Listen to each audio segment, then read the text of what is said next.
Hello students, इस video में आपको समझाने वाला हूँ प्यूरिफिकेशन ऑफ कोलॉइडल सॉल्यूशन। तो हमें यहाँ पर प्यूरिफिकेशन की जरूरत क्यों पड़ी कोलॉइडल सॉल्यूशन की, सबसे पहले तो हमें ये समझना जरूरी है। ठीक है। तो आपको ये पता होना चाहिए कि जब हम कोलॉइडल सॉल्यूशन को बनाते हैं तो उसकी स्टेबिलिटी को मेंटेन करने के लिए हम यहाँ पे इलेक्ट्रोलाइट का यूज करते हैं। तो जो इलेक्ट्रोलाइट हम यूज करते हैं, अगर वो हमारे कोलोइडल सॉल्यूशन में मिनिमम या ट्रेस क्वांटिटी में हो तो फर्क नहीं पड़ता है। ठीक है। बट अगर वही ज्यादा अमाउंट में तो हमें उसके प्यूरिफिकेशन की जरूरत पड़ती है। ठीक है। तो इसीलिए यहाँ पर हमारा क्या है कि ये टॉपिक आया है प्यूरिफिकेशन ऑफ कोलोइडल सॉल्यूशन। तो मैं आपको बताऊंगा इसमें डायलिसिस के बारे में बताऊंगा, इलेक्ट्रोडायलिसिस, अल्ट्राफिल्ट्रेशन, ये कुछ मेथड्स हैं जिससे हम हमारे कोलोइडल सॉल्यूशन को प्यूरिफाई कर सकते हैं। तो सबसे पहले मैं आपको डेफिनेशन बताऊंगा कि प्यूरिफिकेशन ऑफ कोलोइडल सॉल्यूशन की डेफिनेशन क्या होती है, उसके बाद में डायलिसिस और इलेक्ट्रोडायलिसिस, फिर अल्ट्राफिल्ट्रेशन। तो वीडियो को शुरू करते हैं। और वीडियो को शुरू करने से पहले आप मेरे चैनल को सब्सक्राइब कर लीजिए, क्योंकि मैं बहुत ही इंपॉर्टेंट वीडियोस अपने चैनल पे डालता हूँ क्लास 12 केमिस्ट्री से रिलेटेड। और मेरे जो सब्सक्राइबर हैं, लगभग 97% जो मेरे वीडियोस को देखते हैं उनने मेरे चैनल को सब्सक्राइब नहीं कर रखा है। तो आप अगर मेरे चैनल को सब्सक्राइब कर लेंगे तो और भी इससे अच्छी वीडियोस का आपको नोटिफिकेशन मिलेगा। तो वीडियो को हम शुरू करते हैं। तो सबसे पहले देखते हैं प्यूरिफिकेशन ऑफ कोलोइडल सॉल्यूशन की डेफिनेशन को।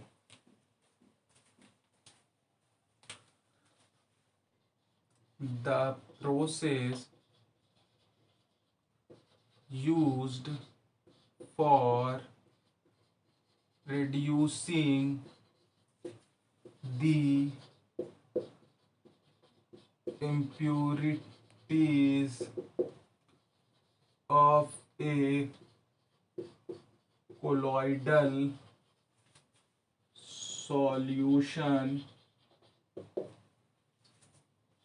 is known as purification of colloidal solution। अब यहाँ पे इसके अंदर हमें तीन मेथड्स को स्टडी करना है। इसके अंदर प्यूरिफिकेशन के अंदर सबसे पहली है डायलिसिस, सेकेंड नंबर पे इलेक्ट्रो डायलिसिस और थर्ड नंबर पे अल्ट्रा फिल्ट्रेशन। तो इसमें कुछ भी ज़्यादा टफ नहीं है। यहाँ पर बहुत इजी मैं आपको बताऊंगा ये तीनों मेथड्स के बारे में। तो सबसे पहले आपको ये पता होना चाहिए, जैसे हम प्यूरिफिकेशन कोलाइडल सॉल्यूशन कर रहे हैं तो यहाँ पे हम एक मेम्ब्रेन का यूज़ करते हैं।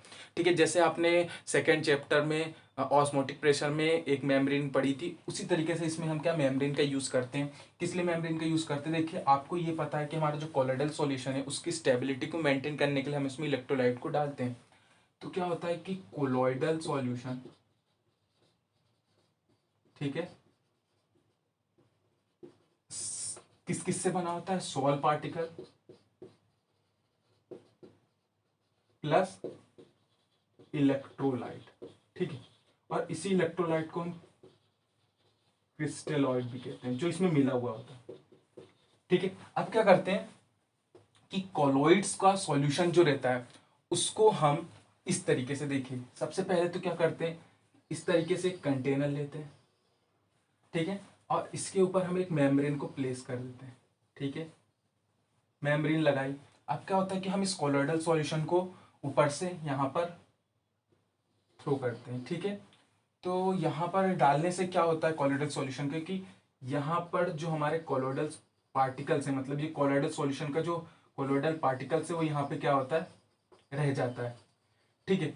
अब क्या होता है कि ये इस मेम्ब्रेन को हम एक बैग की तरह बनाते हैं, बाकी जो इसमें बचा हुआ पोर्शन रहता है यहाँ चला जाता है। बचा हुआ पोर्शन मतलब कि जैसे हमने कोलोइडल सॉल्यूशन बनाया, तो कोलोइडल सॉल्यूशन जो है वो हमारा सस्पेंशन और सॉल्यूशन के बीच का होता है। तो जो इसका फाइन पार्टिकल्स रहता है पूरा इस कंटेनर में चला जाता है, जिसमें क्या होता है कि हमारा कुछ अमाउंट ऑफ क्रिस्टलॉइड भी इसके अंदर चला जाता है।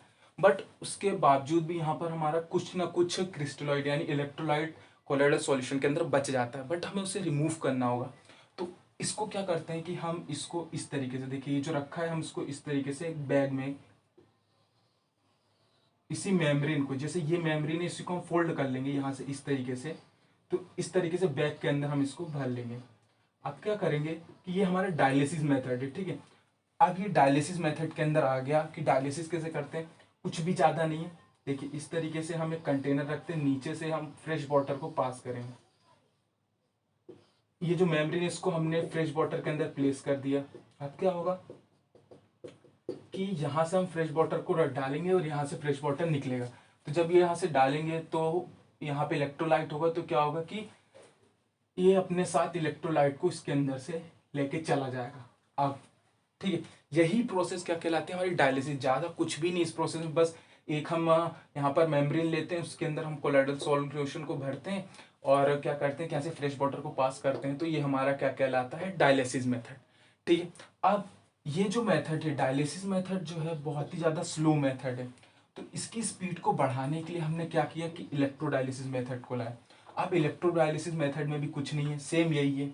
बस हम यहाँ पे क्या करते हैं कि यहाँ पर हम एक प्लस और एक यहाँ पर माइनस, यानी कि एक एनोड और एक कैथोड, दो चीजें प्लेस कर देते हैं। ठीक है, अब जब एनोड और कैथोड को लगा देते हैं तो क्या होता है कि जो इसमें इलेक्ट्रोलाइट है, अब आपको पता है कि इलेक्ट्रोलाइट में क्या होता है, प्लस और माइनस चार्ज होता है। ठीक है, तो वो क्या करता है कि जो प्लस का यहाँ पे चार्ज होगा वो माइनस साइड आ जाएगा, और जो यहाँ पे माइनस का चार्ज होगा इसके अंदर वो प्लस साइड आएगा, क्योंकि अपोजिट दोनों को अट्रैक्ट करते हैं, जिससे क्या होगा कि बहुत जल्दी इसके चार्जेस बाहर आ जाएंगे और फ्रेश वाटर के थ्रू निकल जाएगा। तो ये क्या हमारी इलेक्ट्रोडायलिसिस मेथड, कुछ भी नहीं है, दोनों मेथड बिल्कुल सेम है। बस क्या होता है कि ये वाली जो मेथड है वो स्लो होती है, उसी की स्पीड को बढ़ाने के लिए हम क्या करते हैं कि इलेक्ट्रोडायलिसिस मेथड का यूज करते हैं डायलिसिस की जगह। तो ज़्यादा कुछ भी इसमें टफ नहीं है यही। अब ये जो है ये दोनों चीज़ें आपको मैंने समझाई। अब हम आते हैं अल्ट्रा फिल्ट्रेशन। अल्ट्रा फिल्ट्रेशन और एक एग्जांपल मैं आपको बताता हूँ, जो हमारे ब्लड का प्यूरिफिकेशन होता है। ब्लड प्यूरिफिकेशन कब, जब हमारी किडनी काम करना बंद कर देती है तो हमारे ब्लड का प्यूरिफिकेशन नहीं हो पाता है। तो इस मेथड में क्या होता है कि हम अपने इलेक्ट्रोडायलिसिस के थ्रू ब्लड को प्यूरिफाई करते हैं। ठीक है, अब इसके बाद हम आते हैं हमारे तीसरे नंबर के टॉपिक अल्ट्रा फिल्ट्रेशन। अब यहाँ पे जो हमारा ऑर्डिनरी यानी कि नॉर्मल फिल्टर पेपर होता है, अल्ट्रा फिल्ट्रेशन में के केस में क्या होता है कि जैसे कि हम यहाँ पर एक फिल्टर पेपर ले रहे हैं। ठीक है, अब इसमें क्या होता है कि जब हम यहाँ से एक किसको कोलोइडल सॉल्यूशन को डालेंगे तो जो सॉल्ट पार्टिकल्स है वो क्या होगा कि नॉर्मल फिल्टर पेपर में पोर्स बड़े होते हैं तो वो यहाँ से क्या होता है निकल जाता है। बट हमें क्या करना है कि यहाँ पर हमें क्या चाहिए, सोल पार्टिकल। तो उसको रोकने के लिए हम यहाँ पे क्या कर सकते हैं कि स्पेसिफिक टाइप का क्या यूज कर सकते हैं, filter paper. Filter paper use करने का मतलब हम यहाँ पे क्या कर सकते हैं कि जिलेटिन प्लस HCHO, फॉर्मेल्डिहाइड और जिलेटिन का यूज करके हम एक ऑर्डिनरी फिल्टर पेपर को एक अच्छा फिल्टर पेपर बना सकते हैं विथ हाई प्रेशर। जैसे आपको यहाँ पे जो एक फोटो दिख रही है उसमें आप देखिए कि लंबे लंबे दो जो ब्लू कलर के हैं, तो वो क्या है कि उसके अंदर हाई प्रेशर होता है। ठीक है, हाई प्रेशर, हाई प्रेशर क्या करता है कि ऊपर से प्रेशर को देता है। ठीक, तो क्या होता है कि जैसे हमने जिलेटिन और फॉर्मेल्डिहाइड का यूज किया तो जो पोर का साइज है ये क्या होता है, पोर का साइज क्या होता है, स्मॉल हो जाता है। अब पोर का साइज जब स्मॉल हो जाता है तो इसमें से हमारा सोल पार्टिकल नहीं निकलता, सोल पार्टिकल यहीं इकट्ठा हो जाता है और जो हमारा नीचे निकल जाता है वो क्या कहलाता है, प्योर फॉर्म में निकलता है ये जो नीचे, क्योंकि ऊपर सारी इंप्योरिटीज नहीं रुक गई।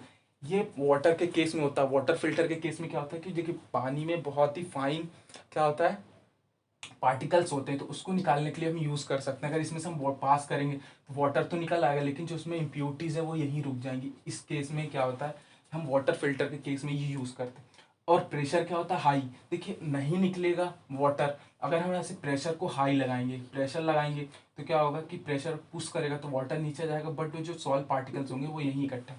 तो इस तरीके से हम अल्ट्रा फिल्ट्रेशन मेथड को यूज करते हैं, हाई प्रेशर पे यूज करते हैं। ठीक है, तो आई होप आपको ये तीनों टॉपिक समझ में आए होंगे।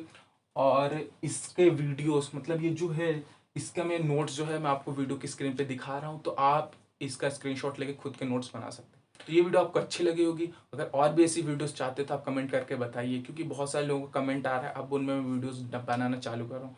तो मिलते हैं एक और ऐसी नेक्स्ट वीडियो के साथ। Make easy learn easy.